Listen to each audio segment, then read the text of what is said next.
And it sure is a good thing Mars decided to chill with the deadly sandstorms that drove the rest of the team off the planet and nearly killed Mark, am I right? Thankfully, he's left to do all this in the Mars equivalent of San Diego weather. I realize he was trained out the ass before this mission, as all astronauts are, but he's a goddamn botanist. How does he have any knowledge of the decades earlier Pathfinder mission's technology? Thankfully, NASA has been using universal power cords for 40 years, so that if you get stranded somewhere, you can just power up old tech with new batteries.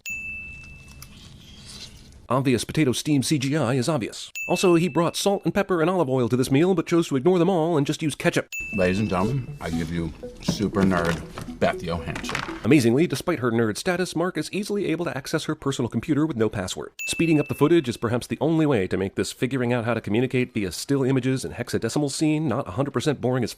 This part of the movie is silent because the studio needed a PG-13 rating. And if you hear more than twice in a movie that is not rated R, society devolves into a Neil Blomkamp movie. I mean, what are the odds Jessica Chastain and Matt Damon would both co-star in epic space adventures in back-to-back years? That's just goofy, yo. This guy survives an awful lot on this planet. What does Dr. Tyson have to say about this? The Martian may be the first sci-fi blockbuster ever in which nobody dies. I think he means that in a positive way, and I'm inclined to agree. But the fact that he does survive so much in this movie is simple as hell. Every day I go outside and look at the vast horizons. Well, this movie's unnecessary repetition of Watney's text messages clearly added to the 2-hour, 12-minute runtime.